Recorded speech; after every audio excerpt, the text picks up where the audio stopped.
नमस्कार, स्वागत है आपका ईटी नाउ स्वदेश पर और ईटी नाउ स्वदेश के सभी दर्शकों को अंतर्राष्ट्रीय योग दिवस की ढेर सारी शुभकामनाएं। उम्मीद है कि वेल्थ के साथ साथ आपके हेल्थ में भी वृद्धि हो और आज के इस पर्व पर हम उम्मीद करते हैं कि आपके वेल्थ के साथ साथ आपके हेल्थ भी हेल्दी रहे और ग्रो करे।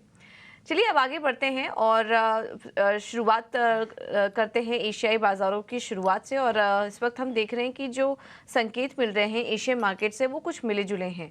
गिफ्ट निफ्टी की अगर बात करें तो लाल निशान में फिलहाल 22 अंक ऊपर हल्की बढ़त यहाँ पर देखने को मिल रही है गिफ्ट निफ्टी में। और दूसरे इंडाइसेस देखेंगे तो निकाई हल्की हरे निशान में कारोबार कर रहा है। कोरिया के बाजार लाल निशान में है। चीन के बाजार सपाट कारोबार कर रहे हैं और हांगकांग के बाजार कमजोरी के साथ ट्रेड कर रहे हैं। 158 अंक की गिरावट हांगकांग के बाजारों में देखने को मिल रही है। तो काफी मिलीजुली शुरुआत है। ज्यादातर जो इंडाइसेस हैं एशियन मार्केट में वो सपाट ही आज देखने को मिल रहे हैं और गिफ्ट निफ्टी से भी जो ओपनिंग टिक्स मिल रहे हैं वो थोड़े स्टेबल है। 23,600 के ऊपर के लेवल्स इस वक्त देखने को मिल रहे हैं।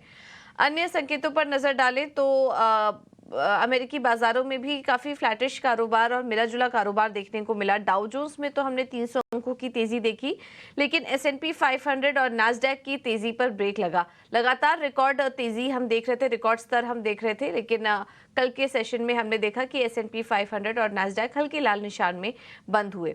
5500 का स्तर छूने के बाद S&P 500 की जो क्लोजिंग हुई वो थोड़ी नरमी के साथ हुई और वजह ये थी कि एनवीडिया के शेयर में थोड़ी मुनाफा वसूली देखने को मिली। 3.5% की गिरावट थी एनवीडिया में, जिसके चलते नास्डैक में गिरावट देखने को मिली। और इसके अलावा कल काफ़ी सारे आर्थिक आंकड़े भी आए हैं, उसके चलते थोड़ा बॉन्ड यील्ड्स में हमने बढ़त देखी और उसी का असर था कि नास्डैक में भी थोड़ा प्रेशर आया। आर्थिक आंकड़ों को देखते हुए अब इकोनॉमी में स्लो डाउन की बात की जा रही है, लेकिन इससे ये भी संकेत मिल रहे हैं कि हो सकता है कि फेड ब्याज दरों को लेकर अभी जो भी वो फैसला ले रहा था, उनको दिखाई दे रहा था कि इकोनॉमी मजबूत है, लेबर मार्केट मजबूत है, लेकिन कल के जो आंकड़े आए हैं उनको देखते हुए अब लग रहा है कि फेड जल्द से जल्द ब्याज दरों में कटौती को लेकर कुछ संकेत दे सकता है या इस बारे में जल्द ही फैसला कर सकता है। क्योंकि जो आंकड़े हमने देखे कल के दिन लेबर मार्केट की अगर बात करें, इनिशियल जॉबलेस क्लेम के आंकड़े बढ़कर 2.38 लाख पर पहुंच चुके थे, जो कि अनुमान से ज्यादा थे। और कुल क्लेम की बात करें तो वो अपने 10 महीने के ऊपरी स्तर पर पहुंच चुके थे। तो जॉबलेस क्लेम के आंकड़े बढ़े हैं। मई हाउसिंग स्टार्ट्स के आंकड़ों में अगर हाउसिंग आंकड़े देखेंगे तो वहां पर भी हमने एक डिप देखा। और जून फिलाडेल्फिया फेड मैन्युफैक्चरिंग इंडेक्स, जो कि इकोनॉमी में मैन्युफैक्चरिंग गतिविधि को ट्रैक करती है, वो भी अनुमान से बेहद ही कमजोर नंबर्स निकल कर आए। 4.8 का अनुमान था, लेकिन 1.3 ये आंकड़ा निकल कर आया, जो कि बेहद वीकनेस, बेहद ही धीमापन शो कर रहा था। तो इकोनॉमी में हम देख रहे हैं कि थोड़ी सुस्ती नजर आ रही थी यूएस की, जिसके चलते अब ब्याज दरों में जो कटौती की बात है और संकेत हैं वो तेजी से फिर से वापस उस पर चर्चाएं शुरू हो चुकी हैं। आज यूएस पीएमआई के भी आंकड़े आएंगे और काफी सारी इकोनॉमी में हम देखेंगे कि पीएमआई के आंकड़े घोषित होंगे, उस पर भी हमारी नजर रहेगी। यूरोप के बाजार कल हरे निशान में बंद हुए क्योंकि वहां पर बैंक ऑफ इंग्लैंड ने ब्याज दरों को बरकरार रखा।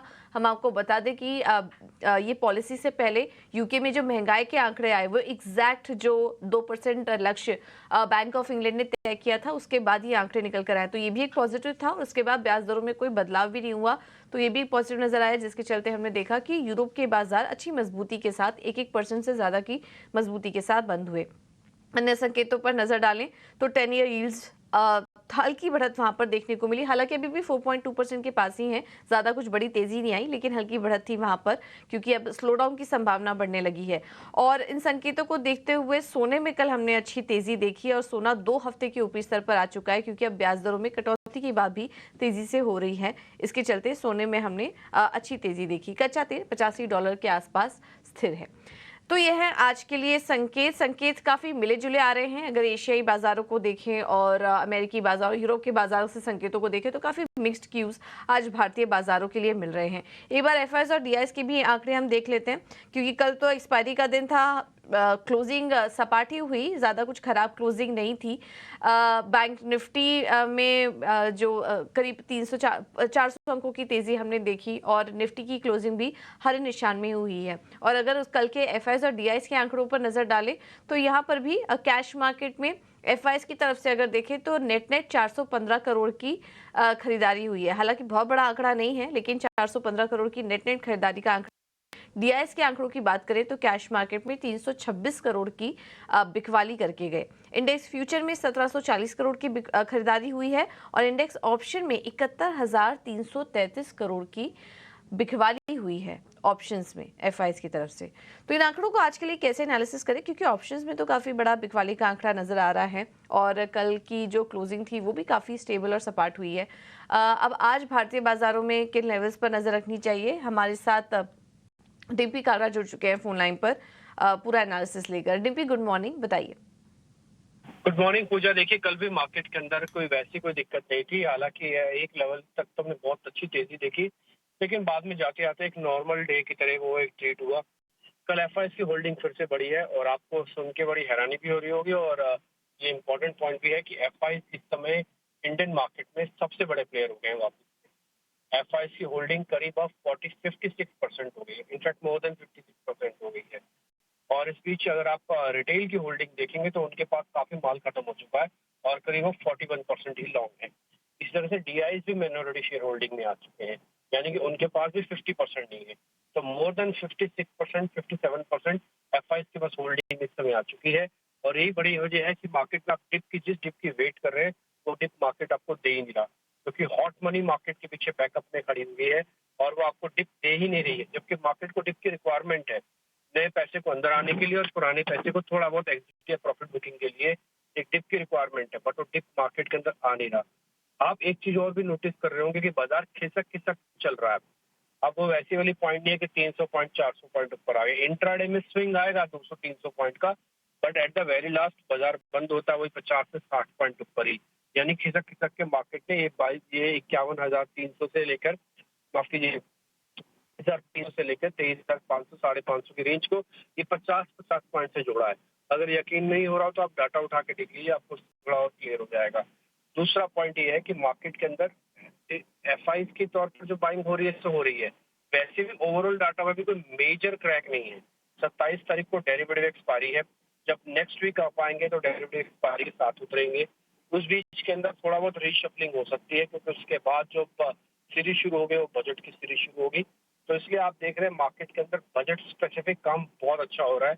चाहे फर्टिलाइजर एंड केमिकल शेयर देखे, आरसीएफ कई बार हमने आपको नोटिस कराया, कब तो 20% के सर्किट पे था वो। तो आपको अभी भी स्पेसिफिक रन में इंडेक्स से बहुत बड़ा पैसा नहीं आएगा, क्योंकि इंडेक्स मैनेजमेंट है। एक और चीज मैं आपको बताता हूँ, रिलायंस वर्सेज एचडीएफसी पिछले 2 दिन से चल रहा है। एचडीएफसी चलता है तो रिलायंस नहीं चलता, जिस दिन रिलायंस चलता है उस दिन एचडीएफसी पीछे हो जा रहा है। तो ये एचडीएफसी वर्सेज रिलायंस वाला कंसेप्ट अगर ये आज भी चला तो मार्केट को एक रेंज में रखेगा। दूसरी इंपॉर्टेंट बात, बैंक निफ्टी पे आते हैं। अच्छा, पहले तो ये बात कि जिन्होंने निफ्टी के पोजीशन है वो कृपा करके होल्ड रखें। एज सच कोई मेजर क्रैक नहीं, कोई प्रॉब्लम नहीं है, थोड़ा बहुत गेन आपको और मिल सकता है। आप ध्यान रखिएगा कि आपको करीब 800 तक के लेवल्स भी देखने को मिल सकते हैं। अगर आपको लग रहा है कि आपको प्रॉफिट बुक कर लेना चाहिए, आपके एनएफ प्रॉफिट है, तो वो बुक करने में भी हर्ज नहीं है, बुराई भी नहीं है, क्योंकि अगर आप यहाँ से बाजार पलटा भी तो कम से कम आपको 300 से 400 पॉइंट आपको सस्ता वापस माल मिल जाएगा। और जिनके पास पोजीशन नहीं है और आ जाना चाहते हैं वो तो कृपा करके टिप की ही वेट करें। अब तो कंपलसरी है, पहले तो हम ये बोलते रहे कि ठीक है आएगा तो ठीक है, नहीं आएगा तो भी ठीक है, लेकिन अभी आप इस लेवल पे बिल्कुल ना उतरेगा। इसमें तो टिप आपको रिक्वायर्ड है ही है, क्योंकि बहुत सारे डाइवर्जन ऐसे हैं जो बता रहे हैं कि बाजार यहाँ से महंगा भी हो रहा है। दूसरा पॉइंट आते हैं बैंक निफ्टी में। बैंक निफ्टी हुई है शॉर्ट कवरिंग। कल 7% का ओपन इंटरेस्ट घटा और बैंक निफ्टी ने कल फिर से शॉर्ट कवरिंग की हेल्प से काफी हद तक तेजी दिखाई है। देखिए, एक्सपायरी से पहले ना बैंक निफ्टी सारे शॉर्ट्स को कवर कर चुका है, आप ऑलमोस्ट यही मान के चलेगा।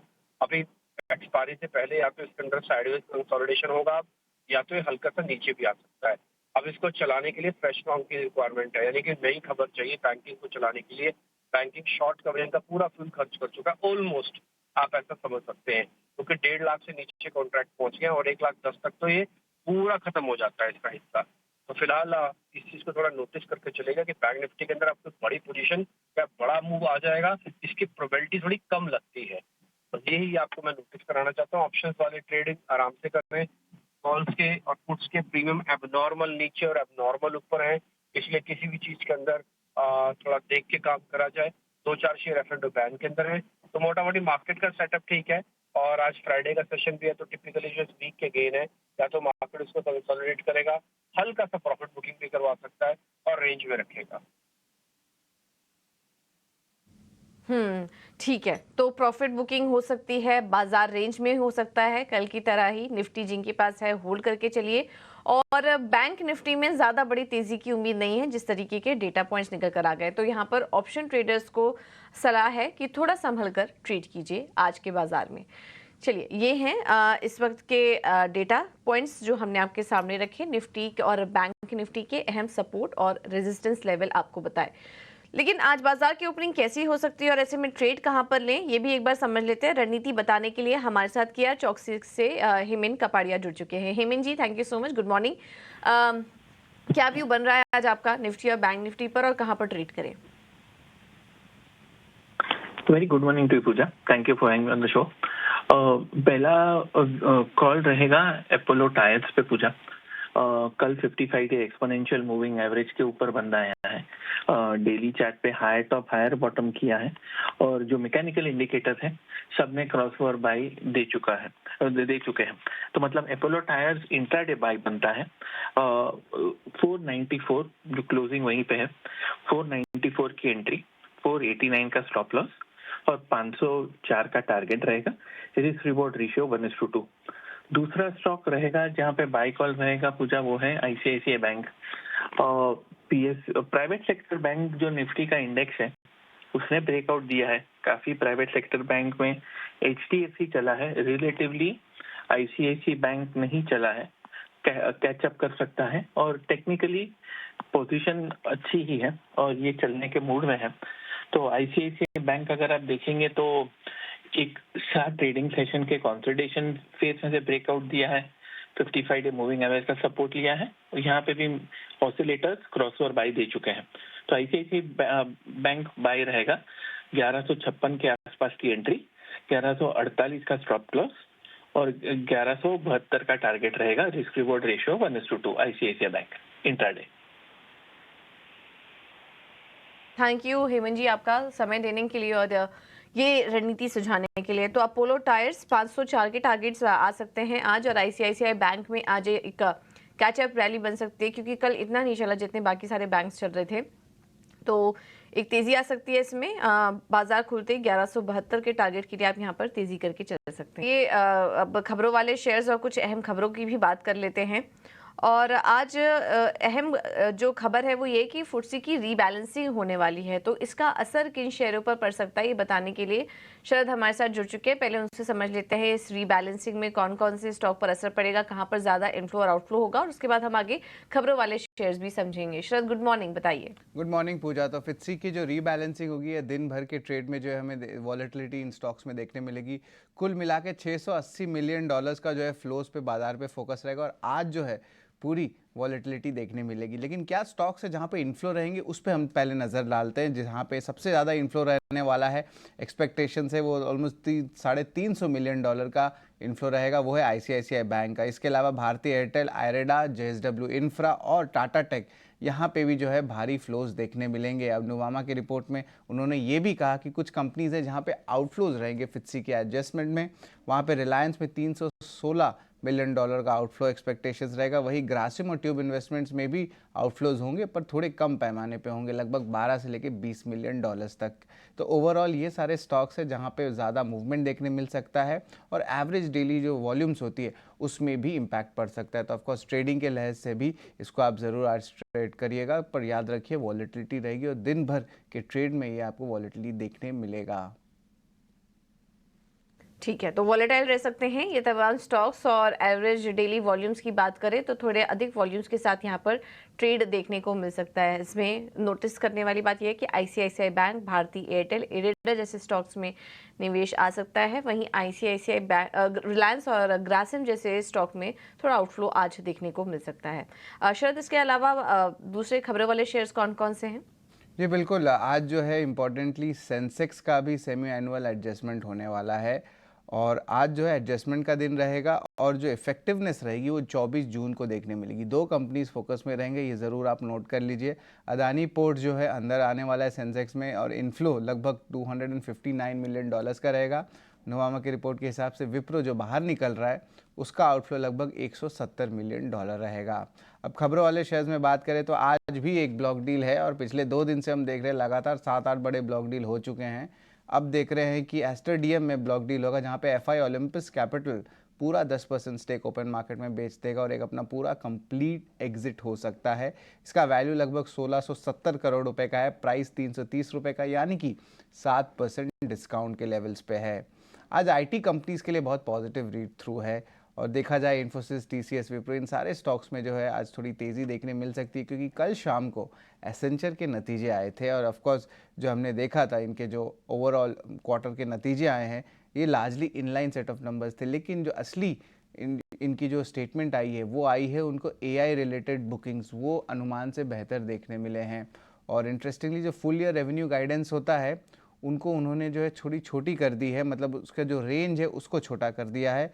अब जो है उसको 1.5% से 2.5% कर दिया। पहले ये रेंज था 1% से 3%। तो देखा जाए जो लोअर बॉटम रेंज है ना उसको थोड़ा सा बढ़ा दिया है। And of course pre market hours में एसेंचर 9% ऊपर भी था। तो पॉजिटिव न्यूज़ फ्लोज देखने मिल रहे हैं। और याद रखिए जो इंडियन आईटी कंपनीज़ है अब वहाँ पे भी जितने एआई रिलेटेड अनाउंसमेंट्स आ रहे हैं तो बाजार उसको पॉजिटिवली ले रहा है। तो गेम जो है अब शिफ्ट हो रहा है डिजिटल सर्विसेज से एआई रिलेटेड अनाउंसमेंट को लेके। तो ये चीज़ जो है बहुत इंपॉर्टेंट रहेगी अगर आप आईटी स्टॉक्स ट्रैक करते हैं। हमारा राजा बैटरी लगभग अपनी स्टेक को डबल कर दिए 10% तक यूरोपियन बैटरी टेक कंपनी इनोबैट पे, जहाँ पे उन्होंने 180 करोड़ रुपए लगाए। गल्फ ऑयल के एनालिस्ट डे हुई थी और 3 अहम बात यहाँ से सामने आती है। सबसे पहला, कोर एबिटा मार्जिन एक्सपेक्टेड है कि 14% से ऊपर रहेगा। हाल ही में स्टॉक में भी हमने देखा कि ईवी फ्लूइड्स को लेकर स्टॉक में री रेटिंग हो गई थी और डबल डिजिट ग्रोथ वो बी2बी सेगमेंट में देख रहे हैं।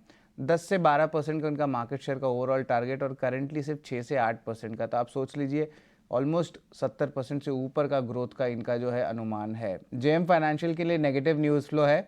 सेबी ने बार कर दिया है जेएम फाइनेंशियल को, कोई लीड मैनेजर वो नहीं बन सकते। जो भी पब्लिक जो डेट इश्यूज है वो आने वाले हैं उनके लिए। अब ये जो है लागत है मार्च 2025 तक रेस्ट्रिक्शन लगाया है सेबी ने। और थोड़े दिन पहले ही आरबीआई ने भी एक ऑर्डर पास किया था जहाँ पे कंपनी जो है फाइनेंसिंग अगेंस्ट शेयर्स या डिबेंचर्स नहीं करे। तो एक साथ जो है हमको अलग अलग रेगुलेटरी अथॉरिटी से जेएम फाइनेंशियल को जो है इंपॉर्टेंट न्यूज़ फ्लोज देखने मिल रही है और of course towards the negative side है। जीआर इंफ्रा प्रोजेक्ट्स में 1000 करोड़ का राजस्थान हाईवे प्रोजेक्ट का कंप्लीशन सर्टिफिकेट आ गया है। इसका मतलब ओवरऑल सारा काम हो गया और अब धीरे धीरे जो पेमेंट्स होती हैं या रिलीज़ होने लगेंगी। येस बैंक का इंपॉर्टेंट मीटिंग है, 25 जून को फंड रेज का मीटिंग है, पर ये डेट से फंड रेज होने वाली है। वही 700 करोड़ की मार्केट कैप की कंपनी रत्नावीर प्रेसिजन, रत्नामणि ग्रुप की कंपनी है, यहाँ पे जो है उन्हें अनाउंसमेंट आया है कि लगभग 95 करोड़ वो रेज करेंगे प्रेफरेंस शेयर इशू जरिए और ये जो मीटिंग होगी वो 28 जून को होगी। आखिर में मैं बात करूंगा जिंदल स्टेनलेस का, जहाँ पे वो 100 made in India freight wagons Mozambique, एक अफ्रीका की देश है, उनको वो सप्लाई कर रहे हैं। और interestingly India bulls real estate में 2 बड़े नाम देखने मिले। लास्ट ट्रेडिंग सेशन में स्टॉक में भी तेज़ी आई और यहाँ पे पोरिंजू वेलियात प्रमोटेड इक्विटी इंटेलिजेंस ने 0.5% स्टेक यानी कि 33 लाख शेयर्स एक्वायर किए। और वही बोफा सिक्योरिटीज़ जो है ग्लोबल ब्रोकिंग हाउस है, उन्होंने भी 34 लाख शेयर्स ली। तो कुल मिला के 1% स्टेक जो है बड़े नाम में घुसी है और इसके कारण जो है स्टॉक में भी तेज़ी देखने मिली और कंपनी के जो है ऑफकोर्स नाम भी बदल गया इकोनॉक्स में करके। तो ये जो है बहुत सारे positive development India bulls real estate में भी देखने मिल रहे हैं। बिल्कुल, तो आईबी रियल ये स्टॉक फोकस में रहेगा आज, इस पर आप नज़र रखिए। 13% ऊपर ये स्टॉक कल था और अब कुछ फंड एक्शन भी हुए, इसकी भी डिटेल्स यहाँ पर निकल कर आई है। चलिए सीधे चलते हैं, पीएम मोदी संबोधित कर रहे हैं एक इवेंट पर, वहाँ पर आपको लेके चलते हैं।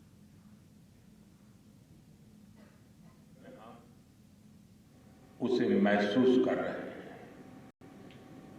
मैं देश के सभी लोगों को, दुनिया के कोने कोने में योग कर रहे लोगों को, कश्मीर की धरती से योग दिवस की बधाई देता हूं। साथियों, इंटरनेशनल योगा डे 10 वर्ष की ऐतिहासिक यात्रा पूरी कर चुका है। 2014 में मैंने यूनाइटेड नेशंस में इंटरनेशनल योगा डे का प्रस्ताव रखा था। भारत के इस प्रस्ताव का 177 देशों ने 177 समर्थन किया था और ये अपने आप में एक रिकॉर्ड था। तब से योग दिवस लगातार नए रिकॉर्ड बनाता जा रहा है। 2015 में दिल्ली में कर्तव्य पथ पर 35,000 लोगों ने एक साथ योग किया। ये भी एक विश्व रिकॉर्ड था। पिछले साल मुझे अमेरिका में यूएन हेडक्वार्टर्स में योग दिवस के आयोजन का नेतृत्व करने का अवसर मिला था। इसमें भी 130 से ज्यादा देशों के लोगों ने भाग लिया था। योग की ये यात्रा अनवरत जारी है। भारत में आयुष विभाग ने योग प्रैक्टिशनर्स के लिए योगा सर्टिफिकेशन बोर्ड बनाया है। मुझे खुशी है कि आज देश में 100 से ज्यादा बड़े संस्थानों को इस बोर्ड से मान्यता मिल चुकी है।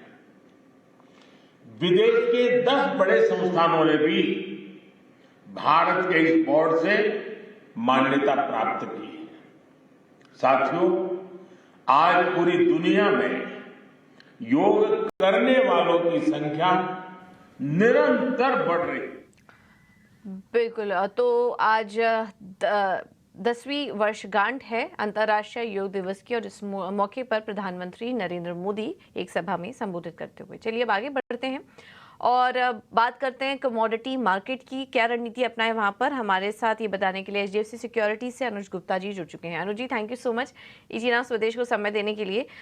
सोने चांदी से पहले शुरुआत करते हैं। कल काफ़ी शानदार तेज़ी देखने को मिली। कुछ आर्थिक आंकड़े आए यूएस में, एक स्लो डाउन वहाँ पर देखने को मिल रहा है, जिसके चलते हमने देखा कि अब ब्याज दरों में तेज़ी के बाद भी जो संभावना है वो तेज़ हो चुकी हैं, और सोने में उसके बाद हमने शानदार तेज़ी देखी। यहाँ से क्या आप और तेज़ी के लिए ट्रेड करना चाहिए आज सोने में? कल हमने एक अच्छी रिकवरी गोल्ड सिल्वर में आती हुई देखी और लग रहा है कि उसकी वजह से जो ट्रेंड है वो आगे भी पॉजिटिव हो सकता है। कल हमने देखा कि स्लो डाउन की वजह से और डेटा खराब आने की वजह से एक अच्छा खासा रिकवरी देखने को मिली। तो हमें लगता है कि आज भी एक अपसाइड मोमेंटम रहेगा, तो यहाँ पे खरीदारी की सलाह रहेगी। गोल्ड में करीबन 72,400 के आसपास खरीदारी करें। 72,085 का स्टॉप लॉस लगाएं। टारगेट 72,780 तक हो सकता है, और इंटरनेशनल मार्केट में लग रहा है कि $2370-2380 तक के लेवल देखे जा सकते हैं। सिमिलरली सिल्वर के अंदर भी 91,000 के आसपास खरीदारी का ट्रेड बना सकते हैं। 90,600 का स्टॉप लॉस लगाएं। टारगेट 92,300 तक देखने को मिल सकता है। तो गोल्ड सिल्वर में खरीदारी की सलाह रहेगी। सिल्वर में भी शानदार तेजी थी, करीब 2.5% की तेजी वहां पर भी देखने को मिली। तो गोल्ड और सिल्वर दोनों में तेजी का ट्रेड ले सकते हैं। कच्चे तेल की चाल आप कैसे देख रहे हैं?